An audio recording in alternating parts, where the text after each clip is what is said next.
Hello, I'm Clara Hermit and this is Mould on Markets, our regular look at the financial market with Investment Director Russ Mould. Russ, how are you? Very well, Clara. How are you? It's good to see you again. It's good to see you too. I'm not doing too bad. What is it that advisors and their clients should be thinking about at the moment? We've talked about it a few times here before, particularly before Christmas, but I think we're going to have to revisit the price of oil.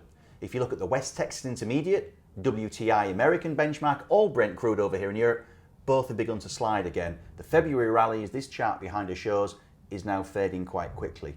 So advisors and clients really need to think about three things when it comes to judging where the oil price may go from here and what the implications are of that. They've got to look at US crude oil inventory data, oil firms' spending and hiring plans, and also the price of other energy sources, not just oil. Right, okay, Russ, let's start at the beginning and take those in order and we'll go with the US figures. Yeah, the great news here is they're actually quite easy to track if you've got a little bit of time on your hands, because the US Energy Information Administration, or the EIA, publishes data every Thursday on America's stockpiles of crude oil and petroleum products. Now, because I find this kind of thing quite interesting, I'm afraid to say, I've done all the hard work for you and built this chart. It goes back 5 years, leaves nothing to the imagination, as the stockpile number for the 6th of March was 449 million barrels, actually an all-time high going back to 1982.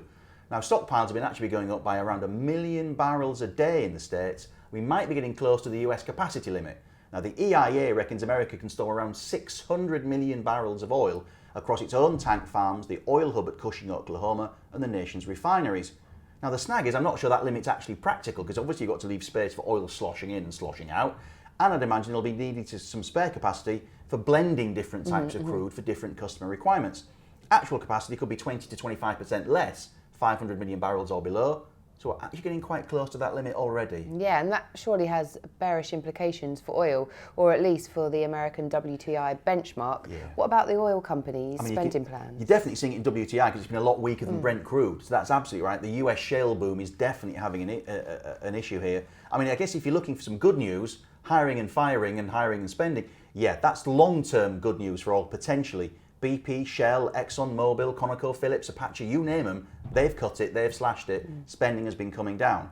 That preserves cash flow, supports dividend payments, but also potentially slows oil production growth, something that should eventually bring supply of and demand for crude back into better balance. Now, yes, you can plough through all the report and accounts, again, I quite like that sort of thing, but actually a quicker way of checking spending indications is to look at the Baker Hughes weekly rig count. So again, it's on their website, tracks the number of oil and gas rigs actively at work, though it does only cover America. Again, chart behind us shows that's gone from 1,900 odd at Christmas to barely 1,100 as we sit here right now. Now, long run, that should help to staunch the flow of oil, again, bring some equilibrium to the market. But don't forget, a lot of junior oil companies, they're up to here with debt. They actually need to keep pumping the stuff out so they can bring in any cash to make their interest payments. So they actually do the opposite in the short term and ramp up production, not cut it. So the stockpile isn't good for oil short term. The short term production profile probably isn't good. The long term capex spending might be helpful, but obviously the people it's not helpful for are the oil services and equipment companies. So spending down is not good for them. The chart behind us shows the Philadelphia Oil Services Index, or OSX, on the left, and the FTSE All Share Oil Equipment and Services benchmark on the right. And as you can see, it's kind of ex-certificate stuff, really. Yeah, not good at all. So what about the prices of other energy sources? Do they offer us any kind of brighter signs? And it's fascinating. A lot of commentators are pinning oil price weakness purely on supply. American shale, Saudi politicking, whatever it happens to be, arguing it's good for the economy because it puts more cash in consumers' pockets.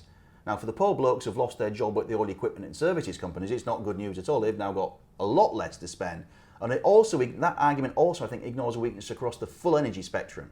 Look at these charts behind us here, in order: natural gas, coal, and uranium. None of them are great. I mean, uranium may be showing something, but the others certainly don't, and that does imply that the actual global economy may not be firing on all cylinders. Now, any sign of renewed strength across all of those three, plus oil, yeah, then I'm getting a little bit more excited that we're looking at a pretty decent economic scenario. Okay, Russ, thank you. Pleasure. And thank you to you for joining us. See you soon.